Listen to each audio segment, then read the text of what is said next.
Some rise by sin, and some by virtue fall. Next on Horoscope Highlights.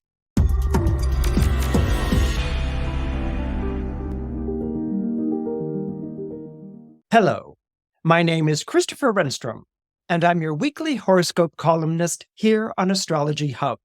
And this week, I wanted to talk to you about the last square taking place between Mars in Libra and Pluto in Capricorn, followed by Venus entering the zodiac sign of Virgo on October 8th.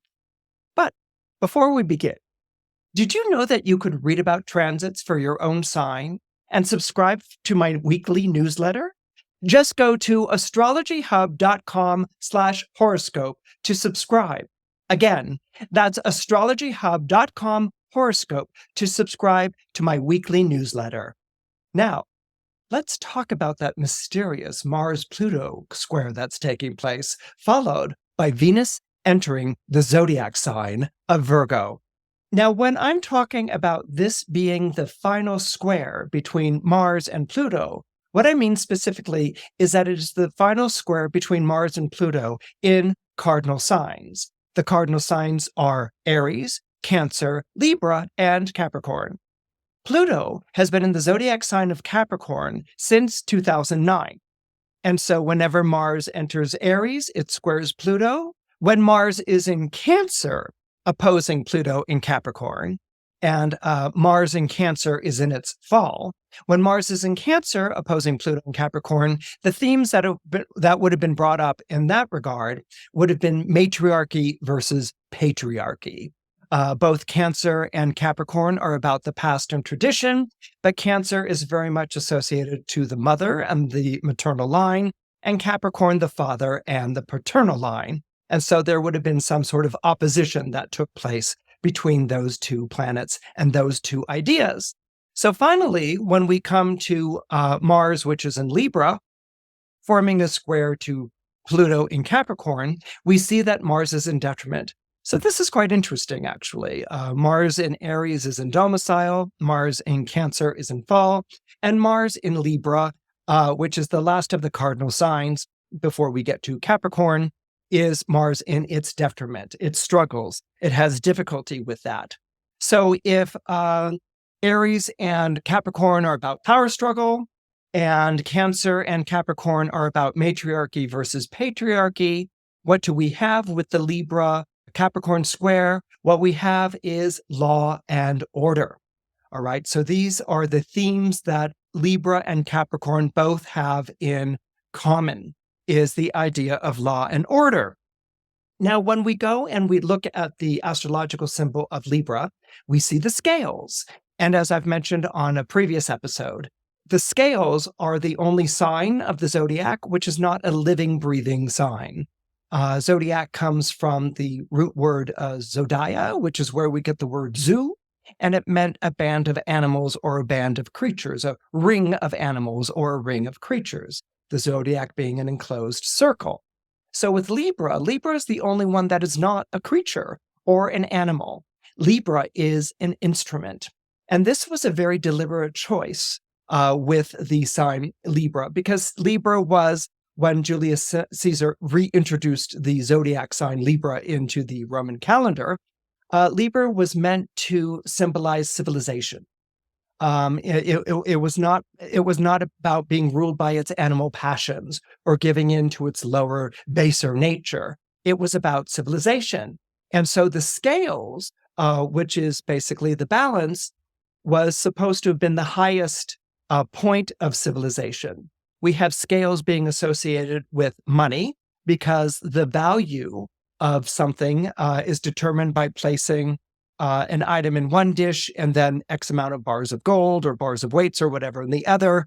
And then, as soon as they reach that balance, then the value was determined by that. Okay, so there's a Venusian Taurus idea with that notion.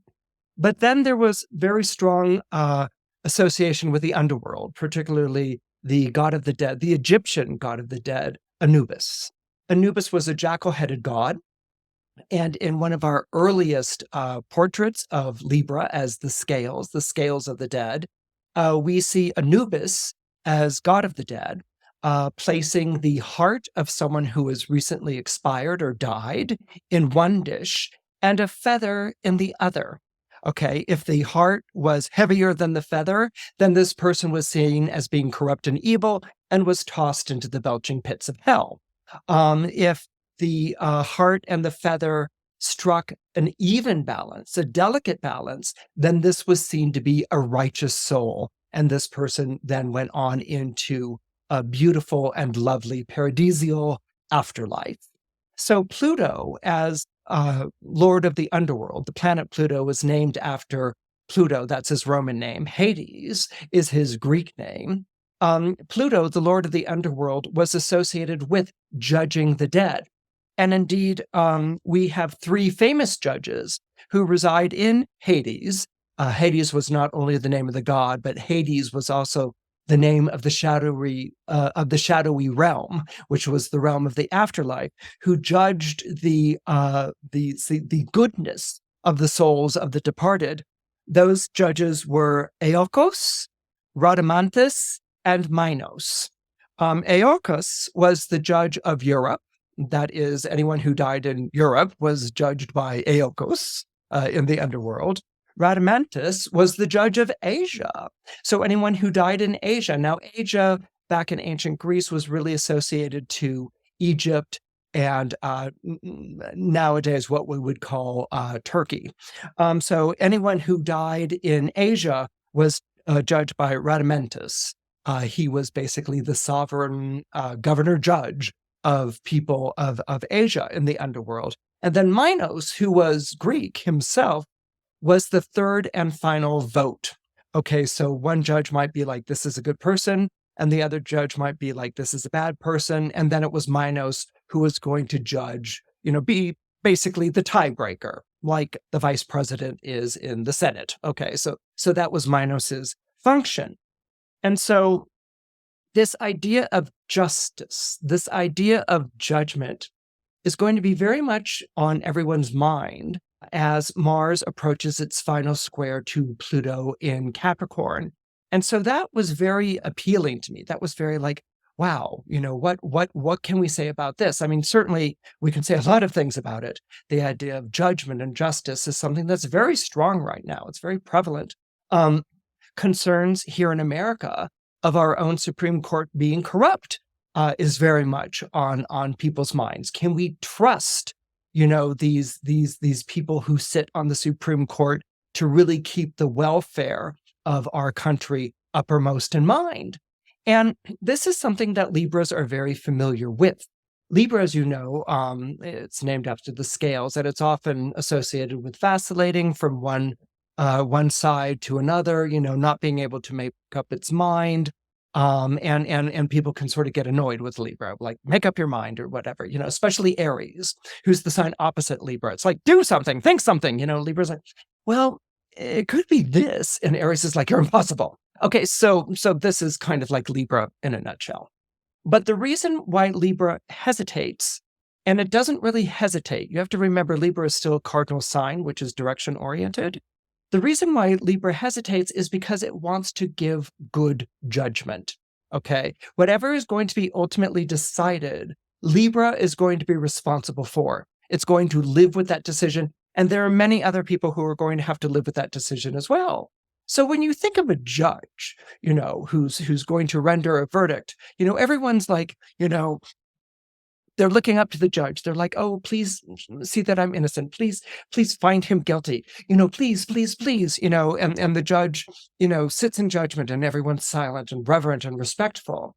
And then the judge renders the judgment and everyone begins cursing the judge immediately. Oh, you fool. Or of course that person was guilty. Like, how could you say you must be corrupt? You took a bribe, and so Libras live in this poised state, this delicate balance between the anticipation. What do you have to say? What do you have to say?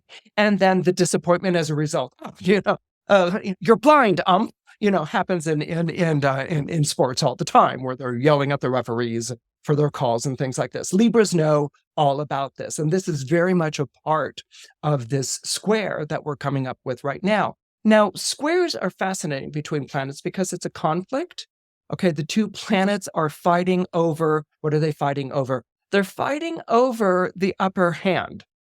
Okay, they're trying to get the upper hand over one another. Okay, so a square will actually bring out similar qualities. Law and order, for instance, is something that is espoused by both Libra and Capricorn. Okay, but there's also going to be a bit when you're dealing with Mars of like a question of power. Like, did I overdo it? Did I come down too hard on this person? Or, did I not do it enough?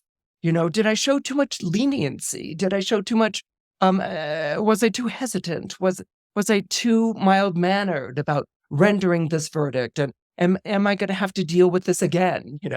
And so this is always, especially when you're dealing with Mars, there's going to be a question of, was I tough enough? Or was I too tough? Or was I not tough enough? And this is always a burning Mars question, this sort of idea.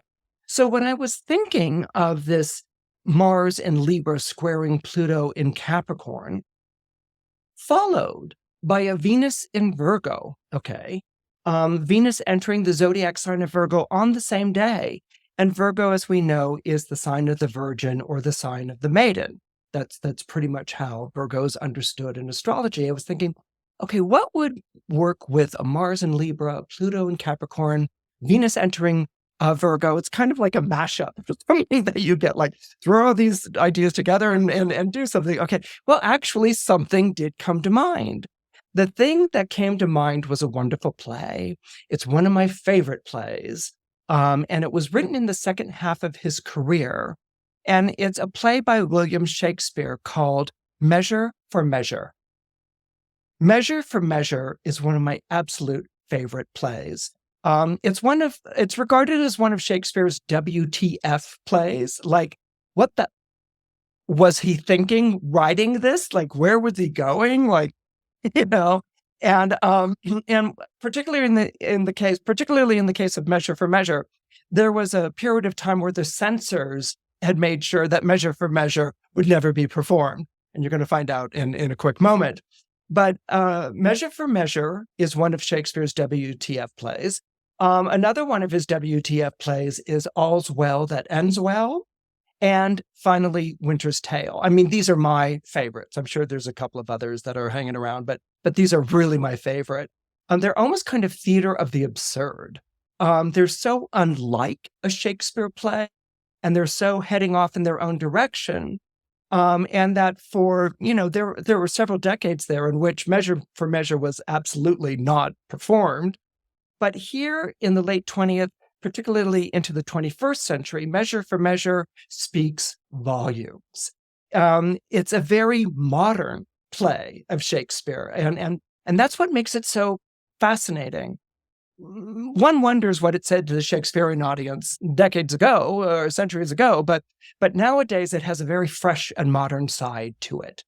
All right, so before we get into tying this play into the planetary transits and teasing out the meanings of the planets in these signs and really what they have to say about where we are right now, I want to assign 3 characters to 3 planets.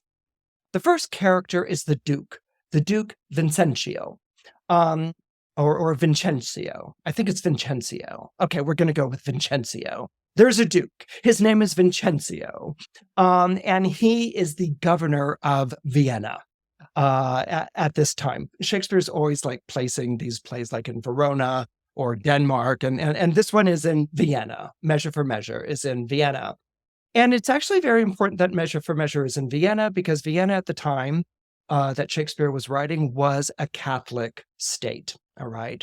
So there is a Duke, Vincencio, who is the Duke of Vienna. And I want you, whenever I mention the Duke or his secret disguise as the abbot, I want you to think Pluto in Capricorn, okay? And that's what he's going to stand for, Pluto in Capricorn. The other character is Angelo. Angelo is the Duke's proxy. And Angelo is said to be a very cerebral fellow, very fair, but to the point of being parochial, and rather humorless. Angelo. But Angelo is upright. He is without, you cannot criticize him for anything. He is a highly moral, fair-minded fellow. And he is, of course, going to be standing in for the Mars in Libra. Okay. And so he works for the Duke. The third character is Isabella, and she's standing in for Venus and Virgo. And in true Venus and Virgo fashion, Isabella is actually going to be a nun. And she is on the brink of taking her vows as a nun when the action of this play begins, and she's brought into this very torturous dilemma that she faces. So the Duke is Pluto and Capricorn. Angelo, his proxy, his stand-in is the Mars in Libra. And then Isabella. Isabella is the Venus in Virgo. Now, at the beginning of the play, the Duke appoints Angelo as being the governor of Vienna in his absence. Okay. And everyone's like, in his absence, where's the Duke going? Where are you going, Duke? And he's like, I cannot divulge that right now. I am leaving for a period of time. And during this time that I am gone, that I am away, Angelo is to be the governor of Vienna. So treat Angelo the way that you would treat me. And I'm expecting strict and absolute obedience. Okay. And everyone's like, okay, but hurry back. We miss you, Duke. And he's like, away I go. And so he exudes. Okay. I'm sorry. It's a Shakespeare play. He exudes. It's just, can't help myself. Anyway, and so the Duke exudes. Okay. But we find out after he exudes, he doesn't exude that far, that he's going to don the robe of an abbot. Okay. This is a Catholic priest. Okay. And he's going to not leave Vienna, but he's going to hang out in Vienna. Now, why is he doing this? What a strange and odd thing for him to do. He's doing this because he is worried about his rule in Vienna. Vienna has gotten out of control. They don't take his rule of law seriously. In fact, prostitution is rampant. It's happening all over the place. Men are impregnating women, whether they're prostitutes or not, and they're not getting married. And so there's this kind of rash of syphilis. And Shakespeare talks quite openly about syphilis and STDs. And babies being born out of wedlock. And so the Duke is very concerned that Vienna has become very immoral. And what he wants to do is set up his trusted sheriff, basically, his trusted deputy, Angelo, to rule in his stead. And he's going to walk among the people disguised as an abbot, and he's going to observe their behavior. Okay, because obviously the way that they're going to talk to him as a Duke is going to be very different from the way that they would talk to him as an abbot. In fact, as an abbot with the cowl over his head, he might, for instance, hear their confession, or they might be in a place of angst or wrestling with their soul, and he might listen to that. So he's traded in his dukedom for this shadowy figure that people can tell their great secrets to. Perhaps you could already hear Pluto in that. Pluto, if you remember from Greek mythology, was able to travel the earth invisible. He had a helmet of invisibility. Perseus borrows this later on when he slays or beheads the Medusa, the Gorgon. But Hades was known to travel above and around the world unseen because of his invisible helmet.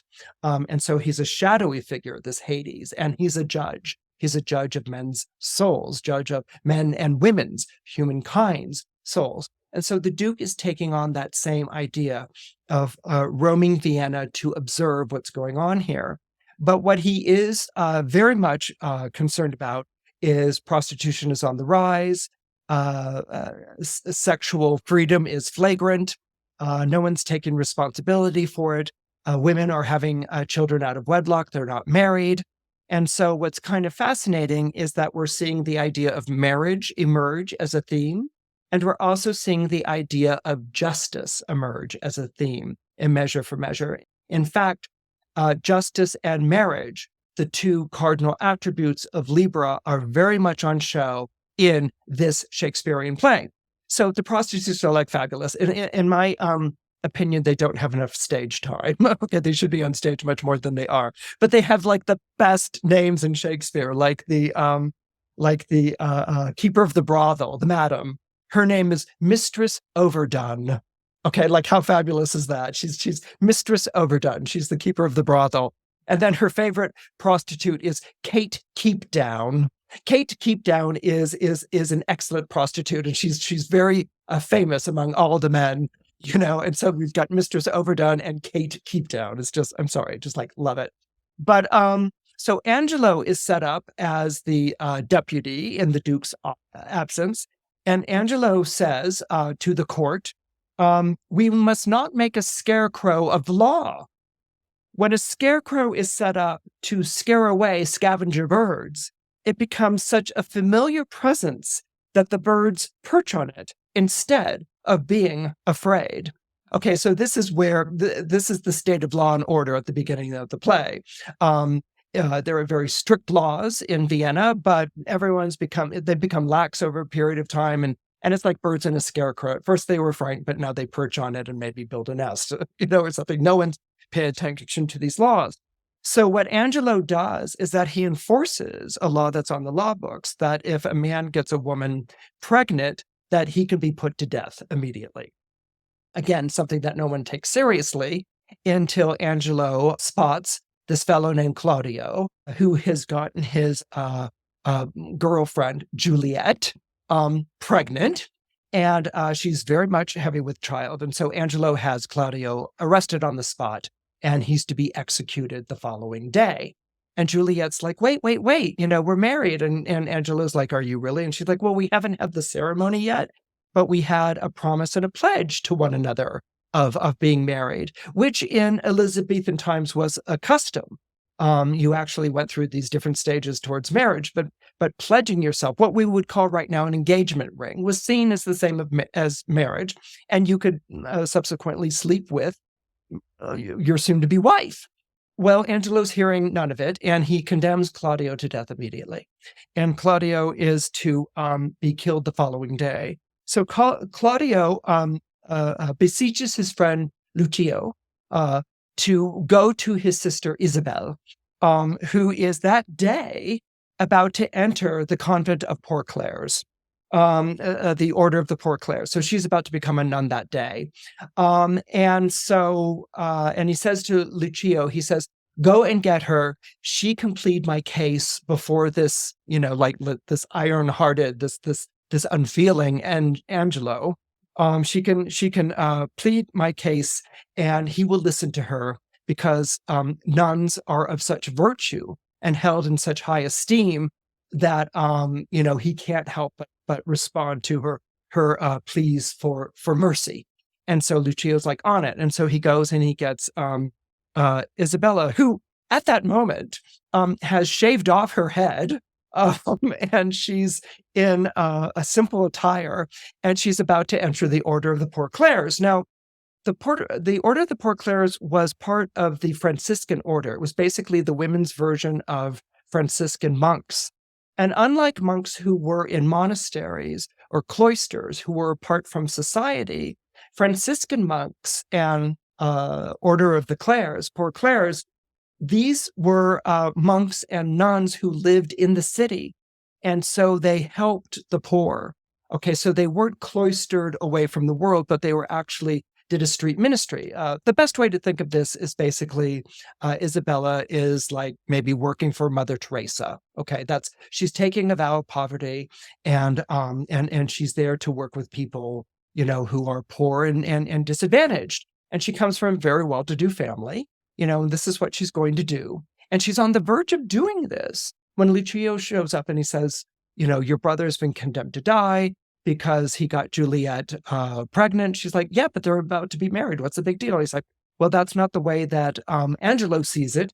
He's saying that that he has to be put to death as a result. And she's like, no, that can't happen. He's like, come with, or forthwith, or I don't know, something Shakespeare, let's make haste or something. And so they do. And they go to Angelo.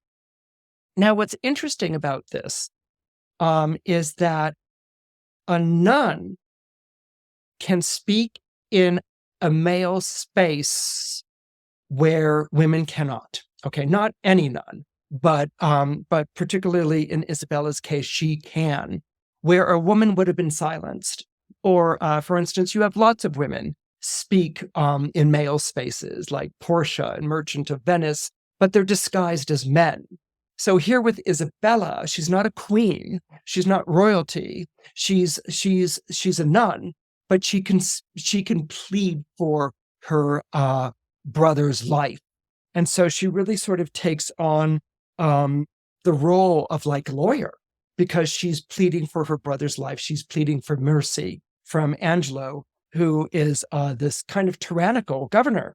And so she begins her argument with Lucio prompting her and encouraging her. She begins her argument before Angelo. And she sees that she's beginning to make headway with him, that he's sniffy and not listening, but he begins to sort of lean in and listen to her more, because she's speaking from her heart.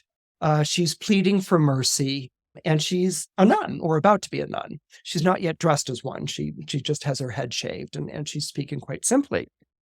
But she senses in Angelo a hesitation about his extreme stand, which is a death penalty for like having sex. Okay, that's what's going on in Vienna at this moment. And she pleads with him as a judge, as a person in a position of power. And she says, because authority, though it err like others, hath yet a kind of medicine in itself that skins the vice over the top. She says, okay, authority is as fallible as anyone else, but because authority carries the responsibility of rendering good judgment, there's always an ambivalence underneath that is there. And so she says to him, go to your bosom, knock there, and ask your heart what it doth know that's like my brother's fault. All right? If it confesses a natural guiltiness such as his, let it not sound a thought upon your tongue against my brother's life. So she says, go to your bosom, knock there, ask your heart, is there anything that it can relate to about Claudio's experience? Have you ever loved a woman? Have you ever wanted to make love to a woman? Have you been tempted in that way? And if your heart says, yes, I have felt that, then stay your hand. Don't put him to death. Be a human being and show some compassion. And Angelo, in an aside, which is basically an under the breath direction in Shakespeare, Angelo says when he hears this from her, she speaks, and 'tis such sense that my sense breeds with it. Okay, and what he says is that she speaks, it makes sense, but his sense, meaning his desire, his attraction, has become sparked by her words. And he says to her very quickly, fare you well. But Isabella can't leave because her brother's supposed to die the next morning. And so she says, gentle my lord, turn back, and he says, I will bethink me, come again tomorrow. And she says, gentle my lord, hark how I'll bribe you, good my lord, turn back. Hark how I will bribe you, my good lord, turn back, come back to me. And Angelo's like, how? Bribe me? And Isabella says, I, with such gifts that heaven shall share with you, not with fond sickles of the tested gold, or stones whose rate are either rich or poor, as fancy values them. And that's fascinating, because she just narrated in that image the scales.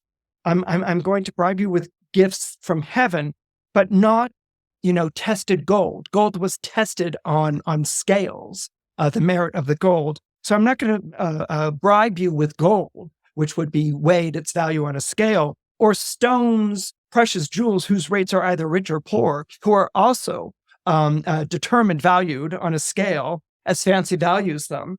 I'm not going to bribe you with this, Angelo. I'm going to bribe you with true prayers that shall be up at heaven and enter the air, sunrise. Prayers from preserved souls, from fasting maids whose minds dedicate to nothing temporal. Okay, so it's basically, I'm going to bribe you with prayers of the saints, of fasting maids who aren't tempted by world vanity, which is I'm going to be a nun. So I'm going to speak to you about your soul and about our souls. And Angelo's like, come to me tomorrow. And she's like, what hour tomorrow? And Angelo says, at any time before noon. And Claudio was supposed to die at noon. And Isabella says, save your honor. So she's like, I'm not going to beseech you with worldly goods. I'm going to beseech you with virtue, with sympathy, with compassion. And this moves Angelo's heart. Okay, Angelo, who's been so hardened. And Mars in Libra can get very hard that way. It can be very parochial, strictly by the letter of the law that way. And so he begins to hear her pleas. And so at the end, she says, what hour tomorrow shall I return? He says, at any time before noon. And she says, save your honor. And she's very happy because any time before noon means that she's got another chance to talk to him before Angelo's put to death. And this is a plus thing. This is a good thing. This is not the exercise in futility it had begun as. She's made her way with him. And she says, save your honor, which is a way of saying goodbye. Save your honor. And she exits. And the words, save your honor, Angelo, after a pause, says, from thee, even from thy virtue. So here she has said, save thy honor from thee, Angelo says, and even from thy virtue. What's this? What's this? He asks because the experience with her has left him feeling feelings. Okay. So he says, what's this? What's this? Is this her fault or mine? The tempter or the tempted? Who sins most? Not she, nor does she tempt, but it is I, that lying by the violet in the sun, do as the carrion does, not as the flower, corrupt with virtuous season. He's been moved by her pleas, but his heart has not been moved to a merciful way. His heart has been moved to a lustful way. And so he says, she's not the one who's tempting, but my heart is tempted. I'm not the violet in the sun, perfumed and lovely, but what I'm feeling is the carrion, the stench that corrupts the virtuous season, the virtuous air, the virtuous aroma of a flower. Can it be, he asks himself, that modesty may more betray our sense than woman's lightness, meaning woman's seductions? Okay, can it be that modesty may more betray our sense, our desire, than woman's lightness? Having waste ground enough, shall we desire to raise the sanctuary and pitch our evils there? Oh, fie, fie, fie! What dost thou? Or what art thou, Angelo? Dost thou desire her foully for those things that make her good? So he's like, what he realizes that instead of inspiring mercy and compassion, she's inspired lust, and that he wants her. And so she returns the following day, expecting a more receptive audience to her pleas for her brother's life. And what she gets instead is a deal, a Faustian deal, which is very much in keeping with Pluto. Okay. And so this is the Mars-Pluto square. That Angelo, who on the outside is supposed to be this righteous, pure, virtuous man, actually carries a Pluto or dark side in his breast that, where people felt he was too parochial in his law. The law book says penalty of death for anyone who sleeps around. Okay. And they're like, come on, can you ease up? He now is feeling that feeling of lust, which is running rampant throughout all of Vienna. And he's a stranger to it. He doesn't understand what that feeling is. But he's not innocent. She comes back to plead her brother's case. And in that scene, which is a wonderful scene, he basically presents her with a deal. And that deal is, you sleep with me and I will spare your brother's life.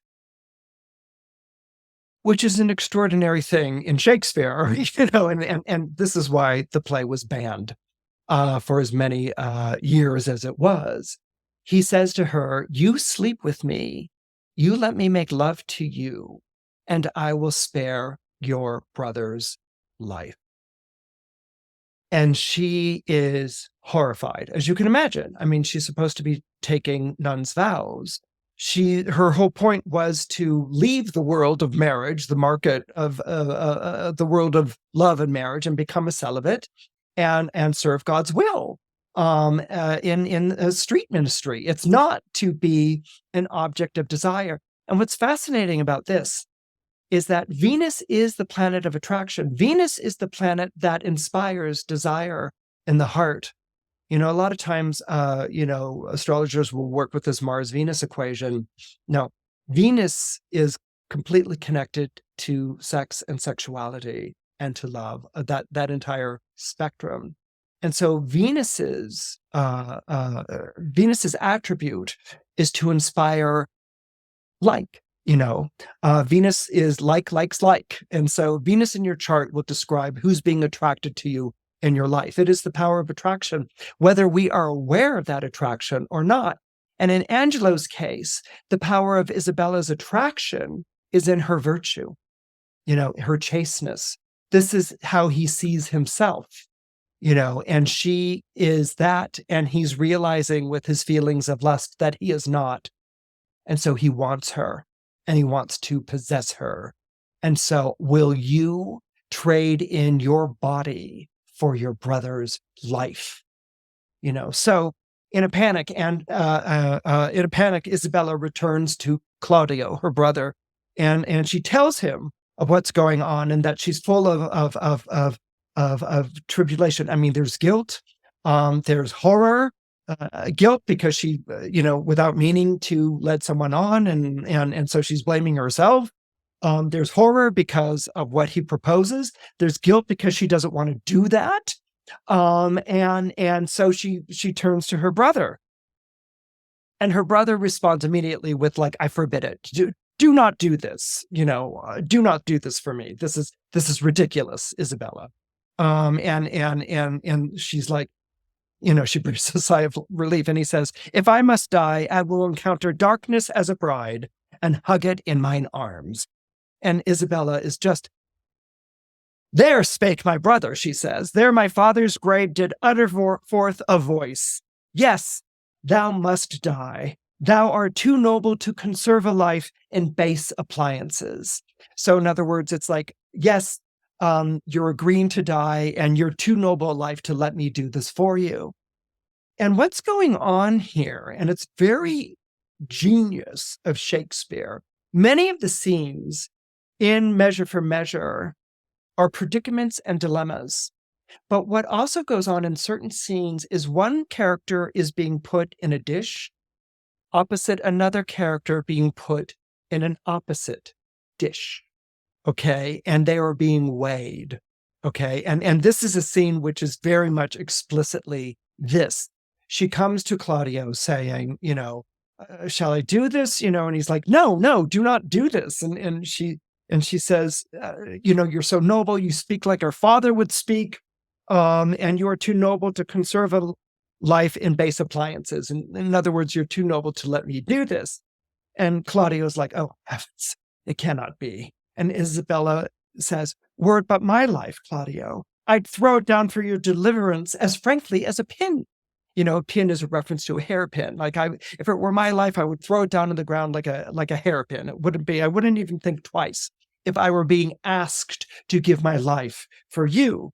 And Claudio is like, "Thanks, my thanks, dear Isabel." And Isabella says, "Well, be ready, Claudio, for your death tomorrow," because that death sentence is still there. And Claudio says, Death is a fearful thing." And Isabella says, "And a shamed life is hateful. Death is a fearful thing, but my sleeping with him when I'm supposed to be I would be shamed, and that would be hateful." So there's an equality here. We understand each other. We're equal here in the balance of our predicaments. And then Claudio says, Aye, Isabella, But to die and go we know not where, to lie in cold obstruction and to rot, this sensible warm motion to become a kneaded clod, and the delighted spirit to bathe in fiery floods or to reside in thick-ribbed ice, he's just describing different areas of hell here, to be imprisoned in the viewless winds and blown with restless violence round about the pendant world? And Isabella, alas, alas. Claudio, sweet sister, let me live! What sin you do to save a brother's life, nature dispenses with the deed so far that it becomes a virtue. Okay, so in this moment where they're commiserating, she's like, you've saved me from a shameful life. And he's like, yes, yes, I'll embrace death. All of a sudden, he's like, sweet sister, let me live. What sin you do to save a brother's life, i.e. what sin, lying with another man, having sex with another man, nature dispenses with the deed so far that it becomes a virtue. So what he's saying is like, it's not bad if you're doing it to save my life. In fact, it would be seen as a virtue. And so Isabella takes a moment and looks at her brother in shock. And she says, ah, you beast! Oh, faithless coward, dishonest wretch! Wilt thou be made a man out of my vice? Wilt thou be made a man out of my vice? Wilt thou be made a man out of my fall? Okay. Is it not a kind of incest to take life from thy own sisters? Shame? Is that like a form of incest? I mean, she's really letting him have it here. And he's like, nay, nay, hear me, Isabella. And she's like, oh, fine. She's not hearing any of it. Thy sin's not accidental, Claudio, but a trade. And that's what she hits him with. You're asking me to give up my virtue. I'm about to become a nun, to sleep with this tyrant, to save your life. And then you will become more manly, more noble, more saved by that? What you're asking here is not accidental. It's a trade. So there's a silence. And at that moment, the Duke enters, but not as the Duke. He's dressed as an abbot. And he's like, he separates them. He's overheard their conversation. He asks Claudio to retire for a bit, and he sits with Isabella, and he helps her calm her fears. And this is interesting because the Duke is the person who could stop all of this, but he is disguised as an abbot. And Isabella, entering a convent, is going to treat him as someone you can confess to. She's going to treat him as someone you can tell everything that's going on in your heart and soul to, and that's what she does. And she confides all of these things to him because he's an abbot, or that's at least how he appears. During this period of time, the Duke, dressed as an abbot, tells her the story of Mariana. Mariana, which no one knows, was actually betrothed to Angelo years ago, and her brother was a famous knight, and he was coming back from somewhere on a ship with Mariana's dowry, which was a very wealthy dowry, and she was betrothed to Angelo, who is this very, prickly, stern judge, this deputy of the Duke's ruling over Vienna, who's given death sentence to anyone who has sex and gets a woman pregnant. Her brother was returning with a dowry in a ship. The ship was wrecked at sea and it sank. So she was left without a dowry, and Angelo promptly broke off the engagement. Okay. He left her high and dry, metaphorically and literally. And so she's always loved him, but he refused to have anything to do with her because there was no dowry. And, that's either a testament to Angelo's heartlessness, or maybe he was so heartbroken, but actually that's being a little bit, no, he's pretty heartless. So what the Duke does is that he arranges for Isabella to go meet with Mariana, who is unwed, gentlewoman. And what they're going to do is that that night, Angelo says Isabella has to come to him and and they're going to make love. The Duke instructs Isabella to go back and say, I will go and make love to you, but I'm so ashamed of this that it will be done at dark in this garden, and you will not look upon my face. I will give myself to you physically, but that is it. And Angelo agrees. So what's going to happen, as you can tell, is Mariana is going to be traded in for Isabella, and Mariana is going to be the one who sleeps with Angelo. She's basically going to consummate their bond because he is still pledged to her, even though he broke off the engagement. But they haven't formally married. So it's really kind of the opposite of Claudio having gotten Juliet pregnant. Here, Angelo has, not gone through with a marriage because she's got no money, and so he's not interested in her. And so Mariana takes Isabella's place, and she makes love to Angelo that night without Angelo knowing it.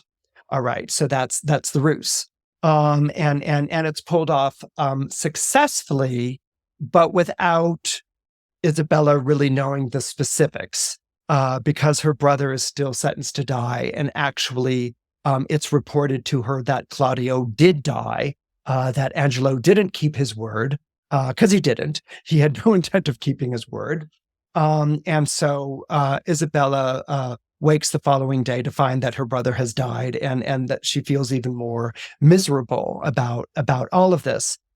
In Shakespearean ploys or things like that, Claudio's been switched out for someone else, and he's not really dead, and all these sorts of things. Why does it matter? It matters because of the big reveal, which comes at the end of the play. And the reveal is more than just a reveal. At the end of the play, basically, the Duke calls Angelo forward, and he's praising Angelo for how well he's governed Vienna in his absence, and that's actually not true. Vienna has been awful. He has the abbot, in his disguise as the abbot, he coached Isabella, that I will say horrible things to you, but pursue your argument, but know that underneath I'm your ally. And she's like, okay. And so as the Duke, he shames Isabella, being complicit in her brother's death, and says all these awful things about Isabella. And she's like heartbroken and things like this. But it's at this one pivotal moment where the abbot, who's been known to different people, like hearing their confessions and things like that, he reveals himself as the abbot, okay? And it's the Duke. And what's revealed is that he has been eavesdropping or spying on Angelo all along. And he finds Angelo's behavior abhorrent, and he's now going to set things right, okay? So where everyone has been sort of like, has been in the balance, they've been judged by this Duke, this Pluto figure, he's now going to set everything right, and it's going to be set right in the style of a comedy. Just so that you know, the difference between a Shakespearean tragedy and a Shakespearean comedy is that in a tragedy, everybody dies, and in a comedy, everyone gets married. And so he marries everyone. And so he announces that Claudio, who has not died, is there, and he's like, "Hey, Isabella," and she's like, "You've lived," And so he's not died, and so he's going to marry Juliet, who always wanted to marry him, and they're going to be happily ever after. That Angelo is being forced to marry Mariana to keep his word. That's the only way that he's going to escape punishment, and so he does keep his word. And then there's going to be a last betrothal, and that last betrothal is the Duke announcing that he is inviting Isabella to marry him. Okay. And that, he fixes this marriage, he fixes that marriage, and he says, Isabella, you're going to marry me. I've seen you go through your trials and your doubts, and I've seen you maintain your virtue through all of it. You were never tempted. You never gave up on faith. And now you've got me as your wonderful reward, and I'm going to marry you. And so everyone's married, and she hears this, and Shakespeare ends the play with probably the most memorable speech that has ever taken place in a Shakespeare play. And that speech is silence. There is no speech. The Duke announces that he's marrying Isabella, and there's nothing to say. And that's the way that the play ends. And it's an extraordinary ending. It's an extraordinary ending because, Angelo, being set up in a position of authority and power, faces his Pluto, which is, he was getting off on the power. Okay. And he doesn't really have much of a conscience. And the conscience that was moved was a very dark conscience. It was a lustful conscience. It basically wanted to rape a nun, right? Okay, that's basically what's going on here. And so that's what was moved here. So here we have a society, which is out of control and licentious and wants to outlaw prostitution and all these sorts of things. You might hear some parallels in modern day, like sexuality will be curtailed, that babies born out of wedlock is criminal, being forced into marriages or being forced into arrangements by a government against their will. This is particularly for women, but it applies to the men and women here. Okay. And so Angelo was basically the person who did this, and what was revealed was his Plutonian side. And then we have the Duke, who takes on a Plutonian manner of lurking and listening and really having everyone reveal their secrets to him. And then he comes in as the judge at the end, and he takes what are these sort of delicate balances, that extraordinary scene where Isabella says to her brother, of course you'll be noble. And the brother's like, well, actually, could you just sleep with him? And she's like, how could you do that? Both Isabella and her brother are in the balance there. Her brother falters, but Isabella is a bit at fault too, because her virtue is such that it's going to demand her brother's life. So that quandary, that dilemma that Shakespeare introduces between brother and sister is a fantastic, it's the heart of this play, and it's the most revealing of the play, that people for their stances also have another side that's not as virtuous. But in the end, the Duke is like, okay, I'm making everything fine again. But in his making everything fine again, these are all enforced. These are enforced marriages, and people aren't really sort of properly punished. And the person who actually does get punished, believe it or not, is Isabella. She was prepared to become a nun. She was turning her back on all of this and wanted nothing to do with sex and sexuality and love. And the Duke is famously unmarried.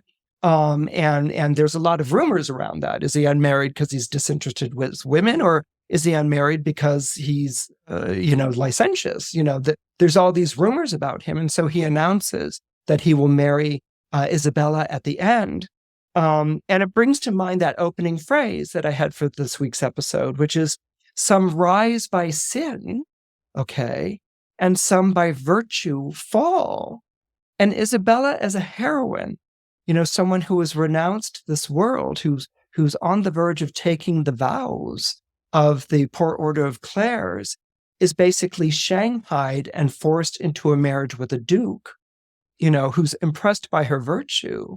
But we've seen how her virtue, let's call it virtue, let's call it strength as a woman, has brought out this predatory side to not only Angelo, but it could be also argued to the Duke as well, So the play really asks a lot of questions. There's a famous phrase in it, haste still pays haste, and leisure always answers leisure. Like doth quit like, and measure still for measure. And what that means is that things done in haste, you draw hasty consequences. And leisure, oh, I want a simple, nice thing, answers leisure. Oh, yes, let's go ahead and do that, But when like doth quit like, when the things that were pleasurable in haste, it's done quickly and I'm happy with this, or leisure, it's done leisurely and happy. Well, when like doth quit like, When it is no longer like, if you did something hastily, you're like, oh, maybe I was too hasty. Or if you were like leisurely, oh, I was too lazy about that. I should have been more guarded. When like doth quit like, when that first enamor, that first rose of love has faded, measure is still for measure. In other words, there are still things that bond you to someone else, and a consequence can be a punishment, or a consequence could be a reward. But sometimes, and this is the question that Shakespeare's playing with, sometimes what's supposed to be the reward is actually concealing something dark and base. It's actually punitive, or it's concealing something that's dark and based. So it puts me in mind of a delicate balance, which is really what Libra stands for. And a delicate balance, as we all know, is where it's a state where things are of equal weight, they're of equal value, but they could go sour at any moment. The play ends in a comedy, but there's a sour undertone. It's very clear that the heroine of the play has been shanghaied and forced into a marriage and forced into a sexual relationship that she did not choose.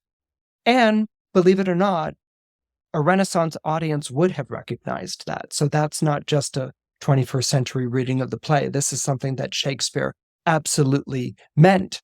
And it's interesting because Measure for Measure is written right after the death of Elizabeth I, who was his patron, famously the Virgin Queen. And the person who took over for her was James, as in King James, as in the King James Bible. And James was known for having some very rigid laws. And King James actually commissioned this play, and this play was performed for him. So what's the takeaway? We can say things like, well, absolute power corrupts absolutely, or anytime you're dealing with Pluto, you're dealing with something nefarious. But I ask you to look deeper. The thing that repeats over and over in this play is there no clemency? Is there no mercy? Is there no sympathy? And how the heart itself can hold things that are very dark. The things that are also carried in this play is the force of authority, and that things are done in an authority's name, in the name of God, and how moral are these things? The play opens famously with, a rash of STDs and syphilis, babies born out of wedlock.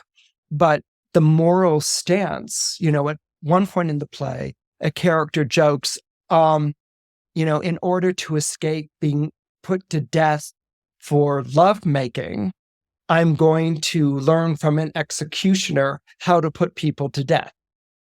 And think about that. In order to escape being put to death for lovemaking, I'm going to learn from an executioner how to put people to death. That answer, that cloaked morality, is it truly moral? Or is it based on the desires of people who are in positions of authority who can get away with it? And these are the great questions that Shakespeare asks in his play Measure for Measure. And these are the great questions where you exercise authority in your life, or where you plead for someone in your life. Are there deals that you make that are too compromising? Are there deals that you should make because that would be the right or sensitive or sympathetic thing to do?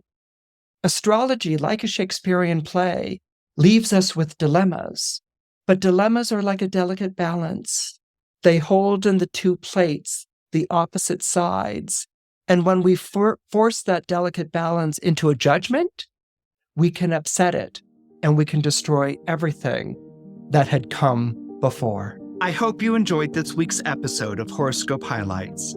Please don't forget to comment, like, and subscribe. Your support means a lot. See you next week.